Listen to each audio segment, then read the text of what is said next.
여러분 오늘 교회 오시면서 뭘 타고 오셨습니까? 도요타 캠리 타고 오셨습니까? 아니면 혼다 어코드를 타고 오셨습니까? 아니면 벤츠요? 저는 공기 타고 왔습니다. 여러분 아무리 좋은 차가 있어도 공기 없으면 그 차 무용지물입니다. 여러분 공기 누가 주셨습니까? 하나님이 주셨습니다. 그러면 우리가 살고 있는 이 지구상의 공기 중에서 특별히 산소량이 얼마인지 아십니까? 평균 산소량이 21%입니다. 여러분, 이 산소가 21%다. 사람이 숨을 쉬고 살기에 가장 적합한 산소의 양이 21%입니다. 제가 몇 년 전에 그 멕시코 시티에 집회를 갔다가 설교를 하고 나왔는데요. 그 교회 어떤 장로님이 이런 말씀 하시더라고요. 한국에서 어떤 목사님이 오셔서 설교한 설교 강단에서 설교다 쓰러졌대요. 설교다. 너무 고원지대가 산소가 희박해가지고 사실 이 산소량이 21% 되지 않으면 뭐 한 15% 정도 된다. 큰일 납니다. 큰일 나. 또 21% 넘어서서 30% 돼도 보통 문제가 아니라는 거예요. 자, 그러면 이 산소를 누가 만들었을까요? 산소 누가 만듭니까? 매일매일 우리가 마실 수 있도록 만드는 누가 만듭니까? 우리가 알기로는 숲의 나무들이 산소를 내뿜는다 그렇게 알고 있어요. 그래서 더 정확하게 이야기하면 산소를 만약에 100%로 치면 해양식물, 그러니까 바닷속에 있는 해초류라든지 여하튼 바다에서 서식하는 그 해양식물이 약 한 75%를 만들고, 그리고 이 지상식물, 지상에 있는 뭐 숲이나 나무나 풀이나 이런 것들이 25%를 만든다는 것입니다. 자, 여러분, 이 공기 중에 이 산소가 21%가 아니고 15%, 30% 그 보통 문제가 아니지만 어떻게 그러면 이 21%가 어제 오늘도 아니고 50년 전, 100년 전, 심지어 1000년, 2000년 전에도 사람이 적당하게 숨쉬고 살 수 있도록 21%의 산소를 유지하게 하셨을까? 우리는 이런 생각을 해봤습니다. 제가 어제 설교를 준비하면서 어쩌면 이 해양 식물들하고 그 다음에 숲속에 있는 잣나무, 소나무들이 아마 모여가지고 아침마다 모여가지고 잣나무야 너는 오늘 한 7%만 내 품어, 소나무에 너는 12% 품고 그러면 나머지 75%를 우리 해양 식물이 내 품을게. 어떻게 의논을 하고 계산을 해서 21%를 딱 맞게 지금 우리에게 공급하고 있는 것일까요? 심장병이 있거나 아니면 이 기관지가 좀 나쁘신 분들은 아침 일찍이 바닷가에 닿으면 훨씬 몸이 좋다고 그래요. 의학적으로 그렇습니다. 왜냐하면 산소가. 그런데 참 한 가지 또 이해가 안 됩니다. 바닷속의 해초들이 무슨 산소를 어떻게 내뿜어 가지고 그게 어떻게 우리 코에 들어오게 되는 것인가? 어떻게 들어올까요? 이해가 쉽지 않아요. 여러분, 우리는 이 동남부에서 몰아닥치는 그 허리케인 그것 때문에 사람도 죽고 참 좋지 않은 것이라고 생각합니다. 한국도 이번에 태풍이 지나갔는데 태풍도 우리가 그렇게 달갑지 않게 생각합니다.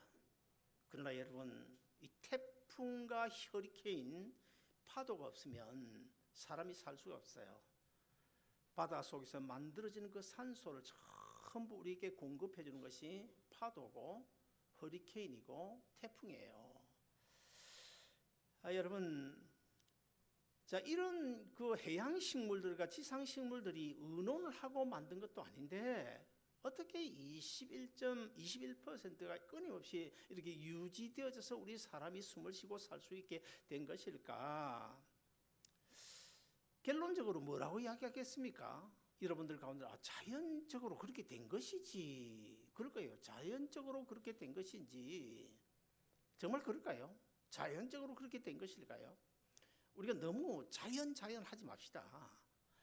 뭐 어떤 과학자들 뭐 지구가 뭐 몇십만 년 됐다 뭐 몇만 년 됐다 자꾸 그걸 연구를 하고 계산을 하고 신문에 발표하는데 난 답답합니다. 그럴 필요가 뭐 있나요? 왜 돈 써가면서 그런 거 합니까? 간단하잖아요. 그냥 하나님이 그렇게 하셨다. 그러면 될 텐데. 그렇잖아요. 몇만 년이면 뭐하고 몇십만 년이면 뭐합니까? 그냥 하나님이 그렇게 하셨다. 지구를 만드셨고 해와 달을 별들 만드셨고 하나님이 21.21%이 산소가 유지되도록 하셨다.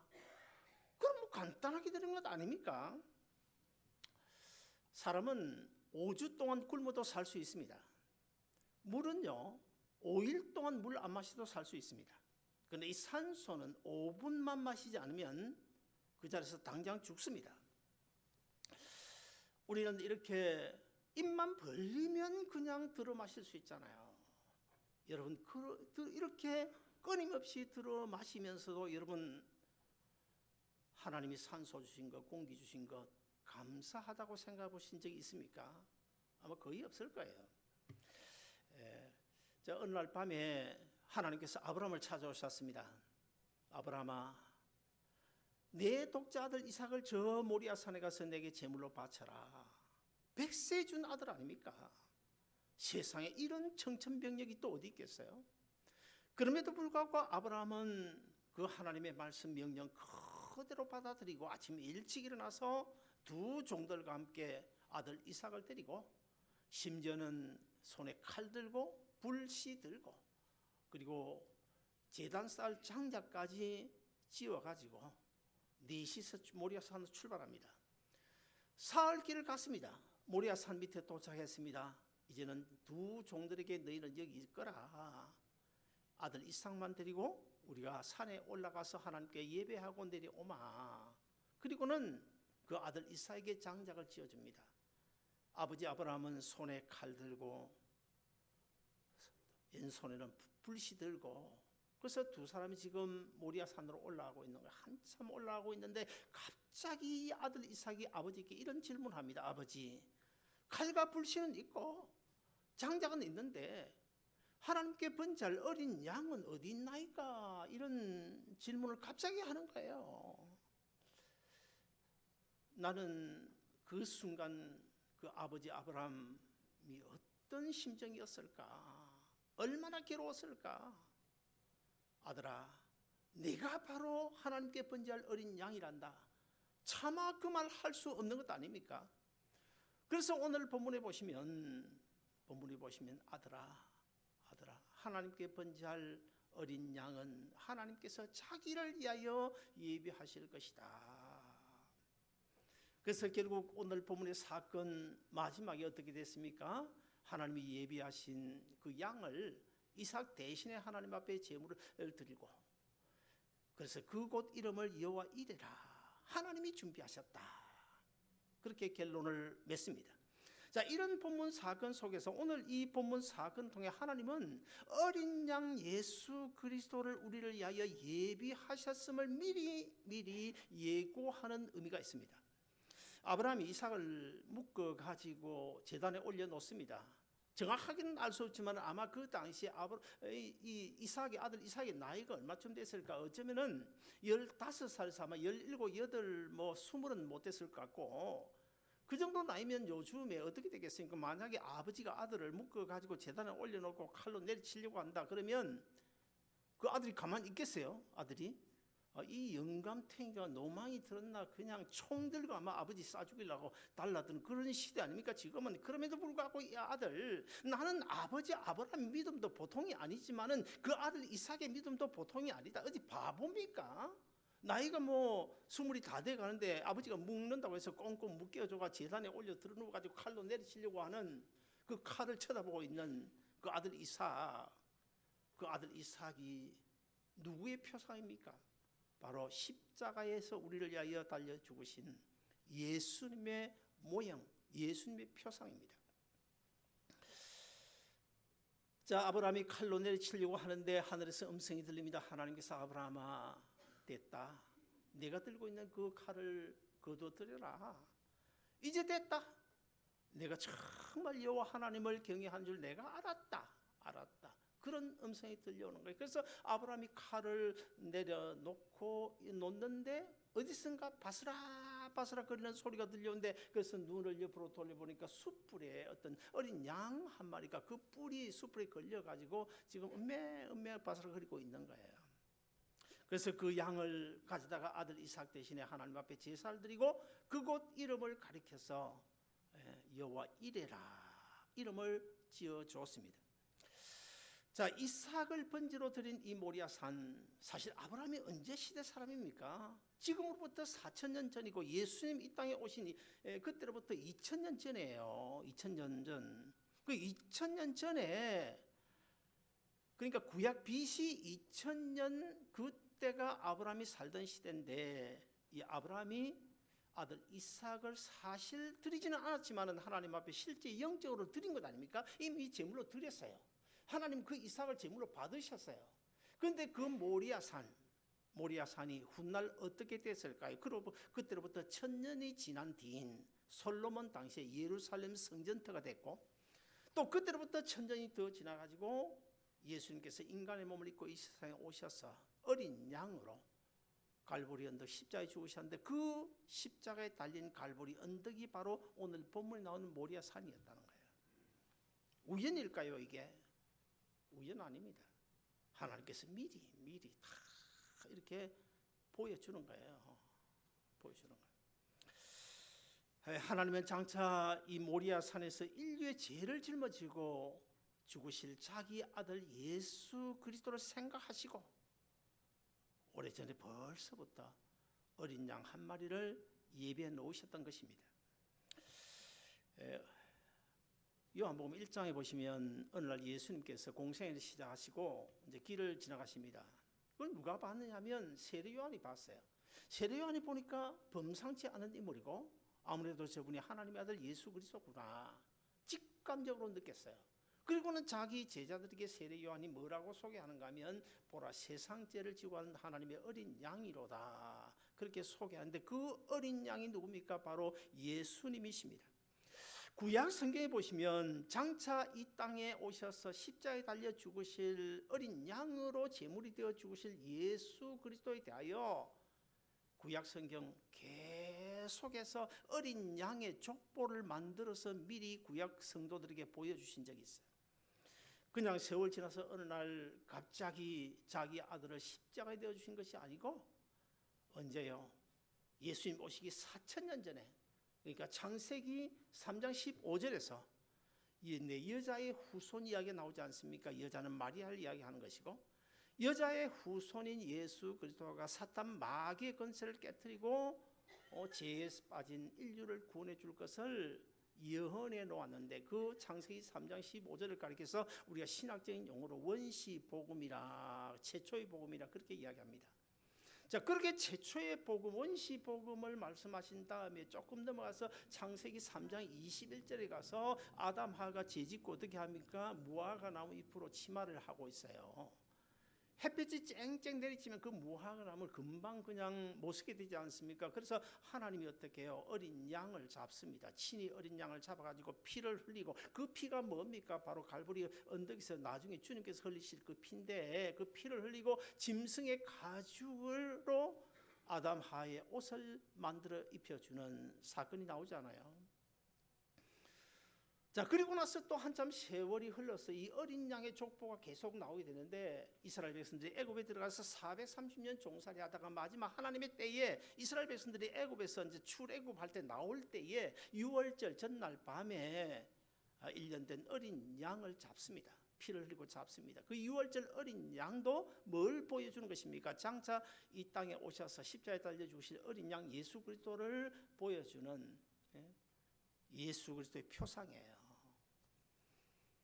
그리고 나서 이스라엘 백성들이 시내산에서 하나님의 율법을 받지 않습니까? 율법을 받았는데 그 율법에 의해서 하나님 앞에 제사를 드리게 되는, 제사를 드릴 때마다 뭘 드립니까?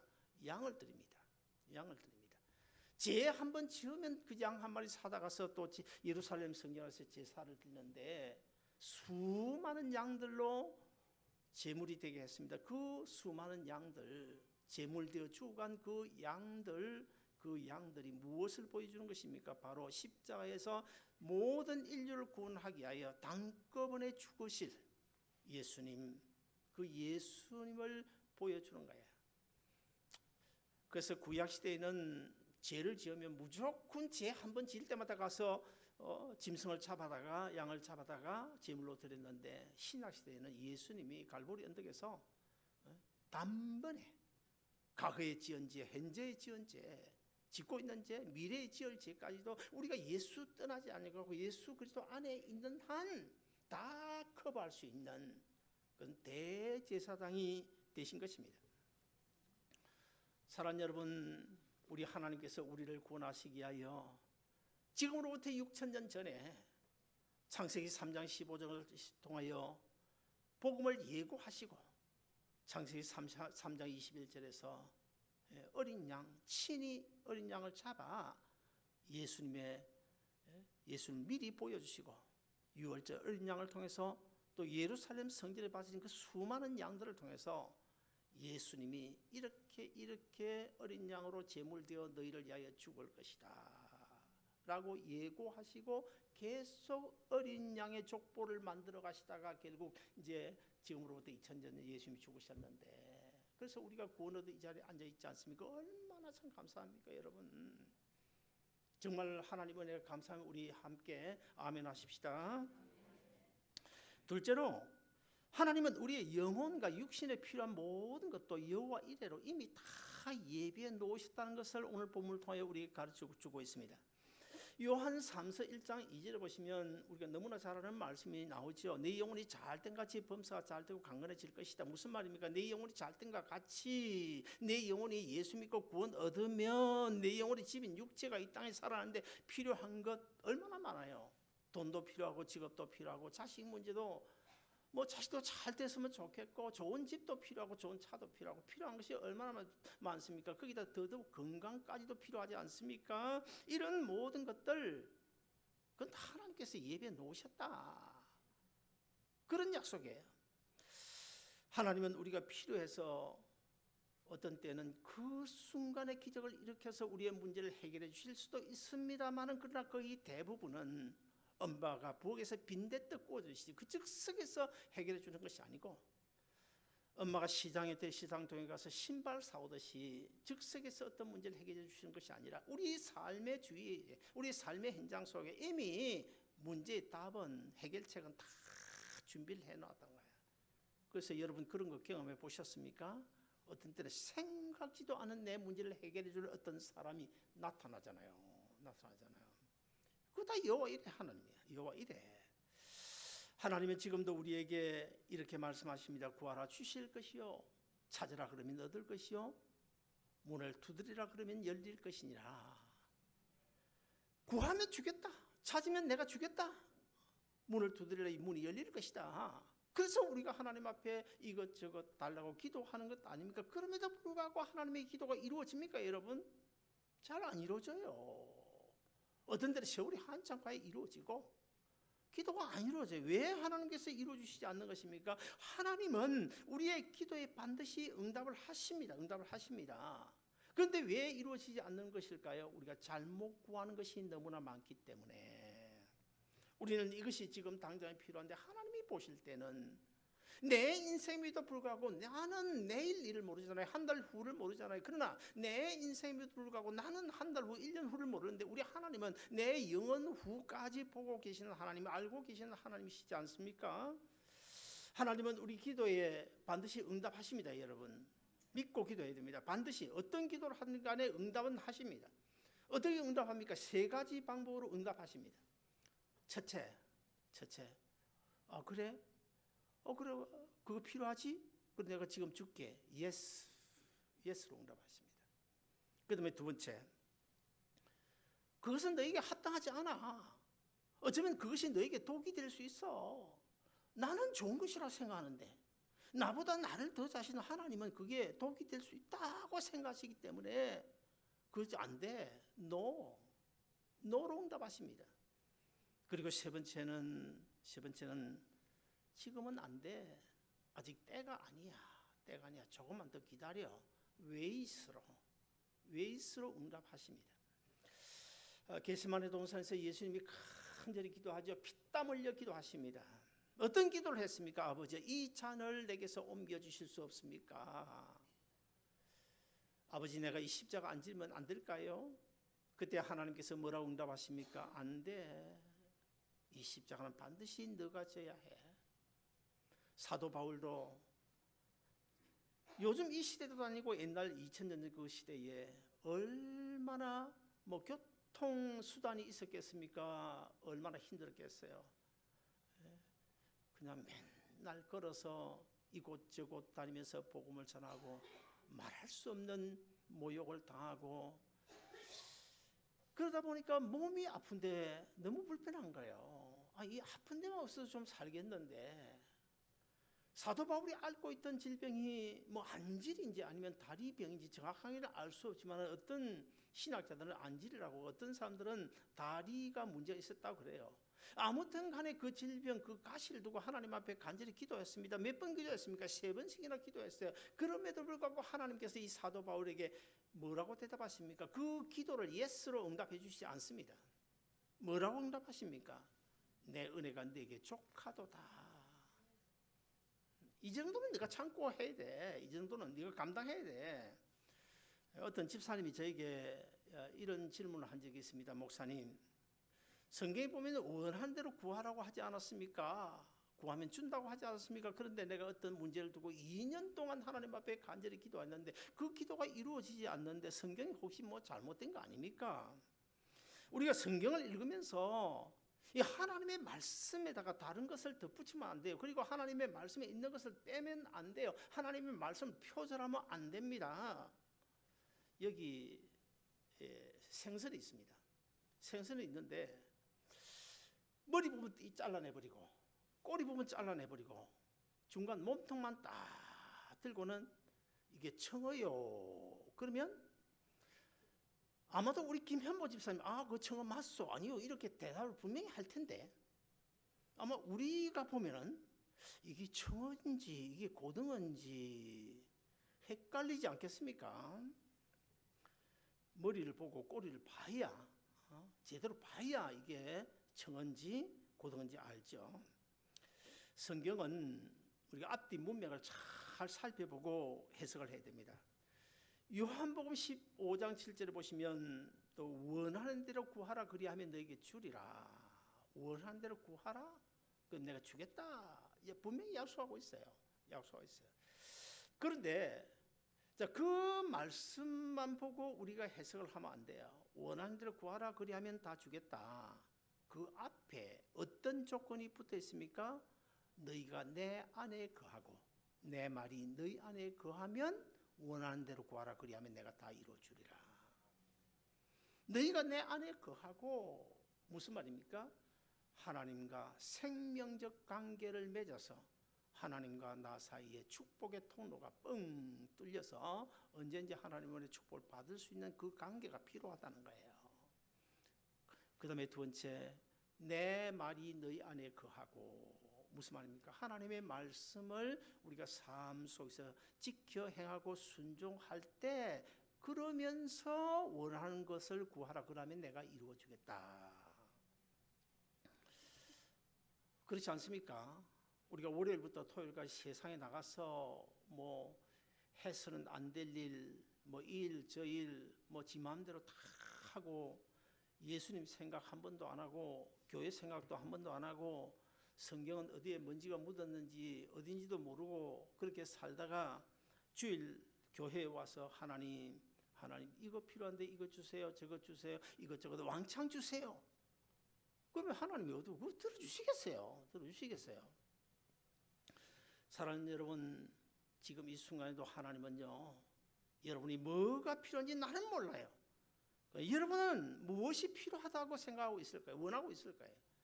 여러분이 필요한 거 여호와 이래로 잘 찾아보세요. 잘 찾아보세요. 반드시 하나님이 다 예배에 오셨어요. 어떤 자세를 가지고 찾아야 됩니까? 요한복음 15장 7절에 너희가 내 안에 거하고 내 말이 너희 안에 거하면 구하라. 그러면 다 주겠다. 마지막 세 번째로 여호와 일의 축복은 순종이라는 전제 조건이 있다는 사실도 오늘 본문을 통해 우리 가르치고 있습니다. 아브라함이 이삭을 번제를 드리기 위하여 이제 제단에 올려놓고 칼로 내리치려고 하는데 하나님께서 멈춰라. 이제 됐다. 내가 여호와 하나님을 경외한 줄 내가 알았다. 이것으로 됐다. 자, 그 말씀이 끝나자마자 여기저기서 어디서 바스락 끓는 소리가 들려와서 눈을 돌려보니까 양 한 마리가 숯불에 걸려 있었다는 거예요. 자, 그러면 여기서 이런 문제가 발생합니다. 지금 이 시대도 아니고 지금으로부터 4,000년 전인데 오늘 본문에 나오는 이 모리아산에 그 산에 누가 사람이 올라간 적도 없고 무인지경입니다. 무인지경이 야산인데 그 높은 산 꼭대기에 어떻게 양 한 마리가 여기까지 와가지고 그 제단 옆 숯불 속에 뿔이 걸려 거기 은매하고 있었냐 하는 거예요. 제가 문제를 내보겠습니다, 여러분.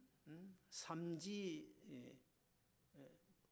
세 가지 문제를 가지고 하나 여러분 맞춰보시기 바랍니다. 첫째, 하나님께서 하늘에서 양 한 마리를 그 제단 옆에다가 그 숯불 옆에다 뚝 떨어뜨렸다. 1번입니다. 그 다음에 2번, 우리 박영진 집사님 아주 지금 맞춰야 되겠다 심각하게 뜨고 있는데, 그 다음에 두 번째 답은 하나님은 엘샤다이 전능하신 분 아닙니까? 하나님이 전능하신 분이시니까 아니 뭐 세상을 무에서 유로 창조하지 않았냐. 그러므로 이삭 대신에 하나님 앞에 제사 번제를 드릴 수 있도록 어린 양 한 마리 필요한데 하나님이 그냥 아브라함의 믿음은 이미 받았고, 그러니까 그 조만한 바위 하나로 가지고 그냥 우닥방맹이처럼 우닥닥닥 해가지고 그냥 양 한 마리를 만들었다. 2번. 그 다음에 3번, 이것도 저것도 아니다. 몇 번입니까? 3번? 예, 하나님께서 바위로 만들었다. 2번. 하늘에서 떨어뜨렸다. 1번. 이것도 저것도 아니다. 몇 번이에요? 우리 찬양대에서 우리 차인경 집사님 맞힐 것 같은데. 예? 문제가 어렵나? 3번이죠. 3번. 이것도 저것도 아니죠. 하나님 그런 방법을 안 해요. 자, 이것도 저것도 아니다. 그러면 이제 답을 해야 됩니다. 그게 맞다고 생각하는 분은 여기서 지금 이 자리에서 답을 해야 돼. 왜 이것도 저것도 아니냐? 저는 이 부분에 대해서 깊이 묵상을 하는 가운데 이런 생각이 들더라고요. 분명 하늘에서 떨어진 거 아니에요. 그리고 바위를 우다다 해가지고 뭐 양을 만드는 것도 아니에요. 그럼 이것저것도 아닌데 그럼 왜 양이 거기 있냐는 거예요. 가만히 묵상하고 생각해보니까 아마도 저 산 아래에서 양을 치던 어떤 목동이 양 수십 마리 수백 마리를 이끌고 양을 치고 있는데 아마 그 양들 가운데서 아마 저처럼 성질이 아주 고약하고 못된 양 한 마리가 주인 따라가지 않고 그냥 성질이 못돼가지고 대열을 이탈해가지고 이리저리 막 헤매고 다니다가 어쩌다 보니까 거기 와서, 물론 하나님의 섭리죠, 거기 와서 제물로 쓰여지기 위하여 거기에 와 있었던 게 아닌가. 하나님의 주권적인 섭리가 있었던 거 아닌가. 뭐 어느 게 맞는지 모르지만 저는 그렇게 해석하고 싶어요. 사랑하는 여러분, 오늘도 여러분을 위한 여호와 일의 양은 분명히 준비되어 있습니다. 분명히 준비되어 있습니다. 내 가난한 살림살이에 보탬이 될 수 있는 어린 양 한 마리 분명히 여호와 일의 준비가 되어져 있고, 내가 지금 비즈니스 슬로우해서 이 비즈니스 어떻게 해야 되나 고민하고 있는 내 고민의 현장에 필요한 여호와 일의 양 한 마리도 하나님께서 반드시 예비해 놓으셨다. 이 사실을 믿으시기를 바랍니다. 아브라함이 처음에 산에 올라갔을 때는 이 양을 발견하지 못했잖아요. 자, 그런데 어떤 과정을 통과한 뒤에 이 양을 발견했거든요. 처음에는 분명 아브라함도 몰랐고 이삭도 양을 발견하지 못했습니다. 그런데 어떤 과정을 통과한 뒤에, 어떤 과정일까요?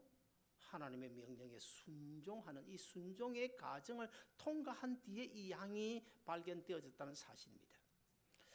만약 아브라함이 내 아들 독자 이삭을 모리아산에서 내 제물로 바쳐라 하는 명령이 들려왔을 때에 만약의 경우 이 아브라함이 하나님 지금 무슨 말을 하고 있는 겁니까? 난 죽어도 그리 못합니다.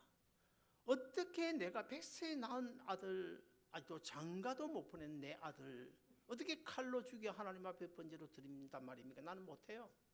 하나님 마음대로 하세요.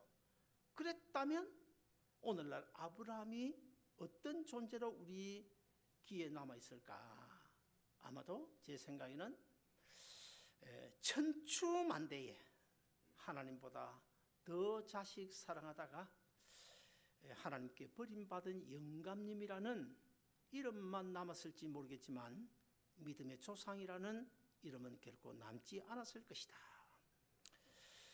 아브라함에 주신 하나님의 명령, 참 이게 쉬운 명령입니까? 참 지키기 어려운 명령입니다. 순종하기 어려운 내용입니다.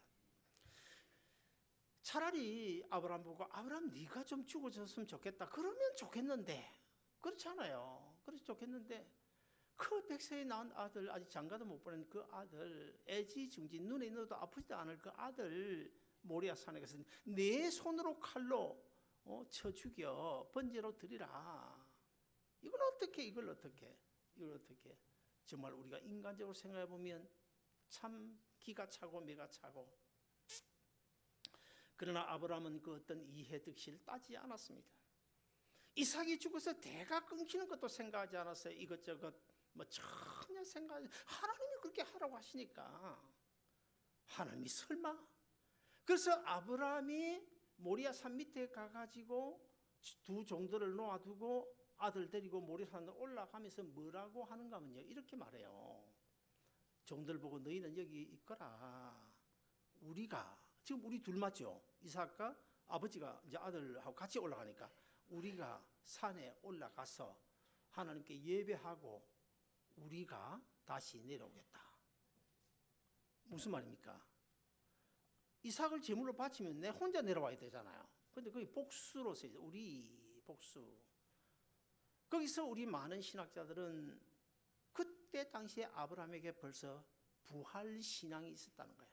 만약에 내가 내 아들 제물로 바쳐 죽인다고 하더라도 하나님께서는 살려가지고 다시 돌아 내려오도록 해주실 것이다. 그런 믿음 때문에 순종할 수 있었는 거예요. 사랑하는 여러분, 우리가 여호와 일의 양을 찾기 위해서는 순종한 길밖에 없습니다. 힘들고 어렵다고 핑계하지 말고 힘들고 어려울수록 더 하나님의 명령이라면, 하나님의 말씀이라면, 주의 일이라면 우리 순종하고 살 때 내 주위에 숨겨져 있는, 예비되어져 있는 하나님의 어린 양, 여호와 일의 어린 양 반드시 찾아지게 될 것이고, 여러분 모두 그 여호와 일의 양을 찾아서 여러분 남은 인생길 끝까지 믿음으로 승리하는 여러분 되시길 주의 이름으로 축원드립니다. 기도하겠습니다.